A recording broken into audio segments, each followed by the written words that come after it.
Pagi Pak Anies. Waalaikumsalam. Kita pagi ini berada di sebuah pusat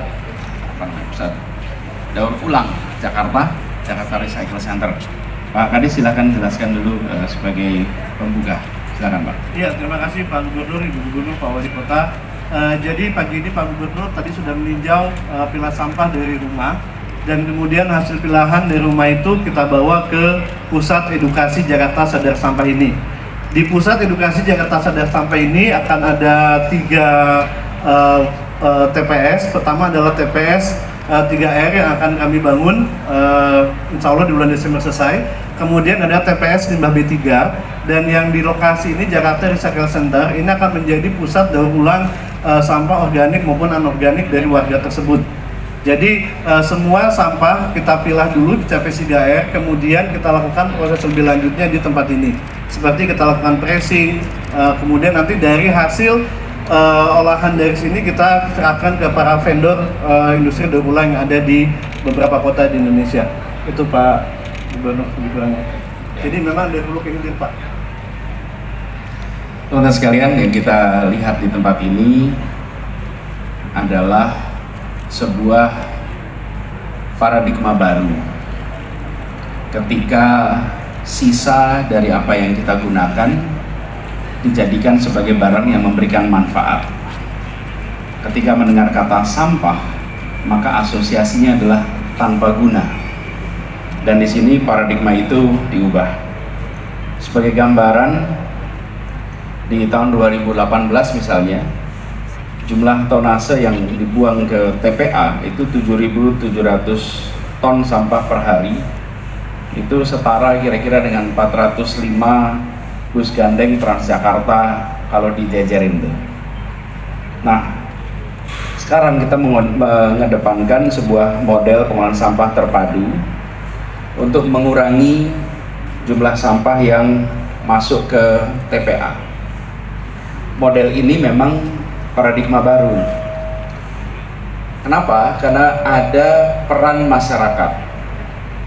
Partisipasi masyarakat itu dimulai dari pemilahan sampah, kemudian ada perubahan mekanisme pengangkutan sampah yang sudah terpilah dan terjadwal. Lalu ada proses daur ulang sampah. Nah, ini semua dikerjakan. Kemudian ada perubahan mekanisme pengangkutan sampah yang sudah terpilah dan terjadwal. Lalu ada proses daur ulang sampah. Nah, ini semua dikerjakan secara kolektif. Pada saat ini uji coba di 6 model area di Kecamatan Pesanggerahan ini, dan alhamdulillah sudah berhasil mereduksi sampah sampai sebanyak 60 hingga 70%.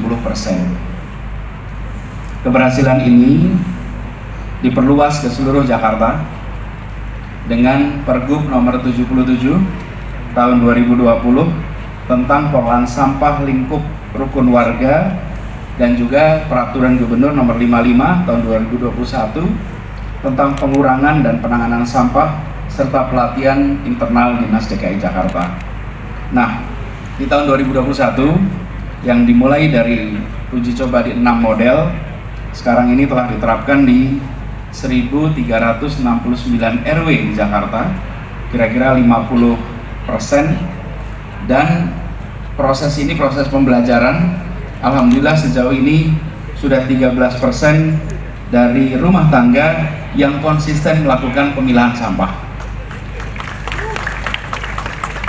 Nah, ini harus kita teruskan, karena ini prosesnya proses mengubah kebiasaan.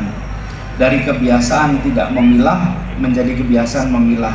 Dari kebiasaan untuk tidak mengambil dengan jadwal tertentu dengan sekarang jadwal berdasarkan jenis sampahnya. Nah, ini semua Bapak sekalian yang hari ini kita saksikan bersama, dan kami berharap ini bisa dituntaskan nantinya. Tuntaskan dengan apa? Dengan pembelajaran pada seluruh keluarga. Yang kedua dengan penuntasan fasilitas yang sekarang sedang dibangun di Pesanggerahan ini. harapannya nanti bulan Desember ya, bulan Desember sudah bisa selesai. Dengan begitu kondisi yang kita lihat seperti tempat ini nantinya akan bisa kita saksikan di seluruh Jakarta. Bapak Ibu yang saya hormati, kegiatan ini tidak bisa berjalan tanpa kolaborasi.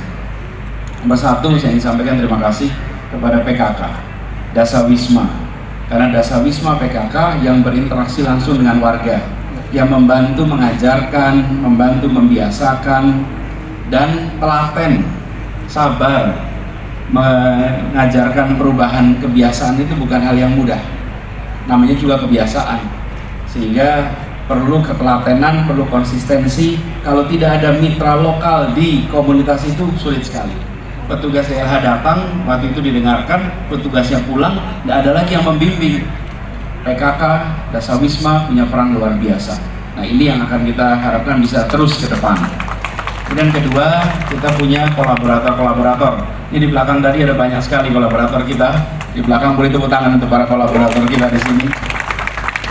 Mereka adalah pribadi-pribadi mayoritas anak-anak muda yang memiliki rasa tanggung jawab atas lingkungan hidup kita dan memilih turun tangan, bukan cuma urun angan.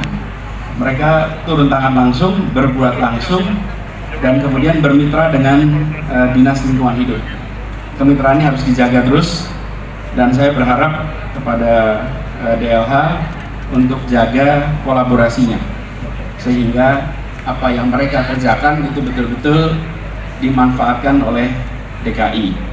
Jangan jalan sendiri-sendiri, tapi jalan sebagai kolaborasi. Bukan cuma partisipasi, tapi kolaborasi. Jadi kerjanya bersama. Ini yang kita sama-sama saksikan pagi ini, dan saya berharap proyeknya segera tuntas, on quality, on budget, on schedule. Kalau tiga itu terpenuhi, insya Allah kita akan punya fasilitas kelas dunia yang ada di kota global bernama Jakarta. Itu aja dari kami.